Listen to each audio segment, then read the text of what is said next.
নমস্কার প্রিয় দর্শক বন্ধুরা, ডেমোক্রেসি খবরের আড্ডা চ্যানেলে আপনাদের সবাইকে ধন্যবাদ। লিপস অ্যান্ড বাউন্সের 134 কোটি টাকা বাজেয়াপ্ত করা হয়েছে শুনে বিচারপতি অমৃতা সিনহা বললেন, খুব নগণ্য নয় কি? নিয়োগ দুর্নীতি মামলার তদন্ত চলাকালীন নাম জড়িয়ে যায় লিপস অ্যান্ড বাউন্স নামে এক সংস্থার। সেই সংস্থার অফিসে তল্লাশি চালায় কেন্দ্রীয় সংস্থা। একাধিক ব্যক্তিকে তলব করে জিজ্ঞাসাবাদও করা হয়। যাদের লিপস অ্যান্ড বাউন্সের সঙ্গে যারা যুক্ত ছিলেন, সেই সংস্থার কত সম্পত্তি বাজেয়াপ্ত করা হয়েছে সে কথা বুধবার কলকাতা হাইকোর্টে জানিয়েছে এনফোর্সমেন্ট ডাইরেক্টরেট।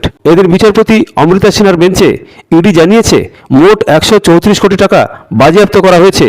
এ কথা শুনে বিচারপতি অমৃতা সিনহা প্রশ্ন করেন, দুর্নীতি টাকার অঙ্কের অনুপাতে এটা খুব নগণ্য বলে মনে হচ্ছে না? তিনি যে এই রিপোর্টে খুব একটা সন্তুষ্ট নন সেটা বুঝিয়ে দিয়েছেন তিনি। ইডির উদ্দেশ্যে বিচারপতি বলেন, অভিযোগ উঠেছে যে চাকরি বিক্রি হয়েছে, এটা একটা স্ক্যাম। সত্যি কি চাকরি বিক্রি হয়েছে? তার কি কোনো প্রমাণ আপনারা পেয়েছেন? টাকার উৎস জানতে আপনারা কি কোনো পদক্ষেপ করেছেন? ইডি জানায় প্রতিদিনই তদন্তে এগিয়ে যাচ্ছে তারা। এই মামলায় এদিন নিয়োগ দুর্নীতিতে অভিযুক্ত মানিক ভট্টাচার্যের নামও উঠে আসে। ইডি জানায় প্রাক্তন পর্ষদ সভাপতির মামলা সুপ্রিম কোর্টে বিচারাধীন, তাই শুনানি হচ্ছে না। তাকে জিজ্ঞাসাবাদ করলে আরও অনেক তথ্য পাওয়া যাবে বলে দাবি করেছে ইডি। আগামী 12ই জুন এই মামলার পরবর্তী শুনানি ফের রিপোর্ট দেওয়ার নির্দেশ দিয়েছেন বিচারপতি অমৃতা সিনহার বেঞ্চ। লিপস অ্যান্ড বাউন্সের নামে থাকা যেসব সম্পত্তি বাজেয়াপ্ত করার প্রক্রিয়া শুরু হয়েছে তার মধ্যে কালীঘাট রোডের দুটি বহুতল রয়েছে বলে চলতি বছরের শুরুর দিকে জানিয়েছিল ইডি।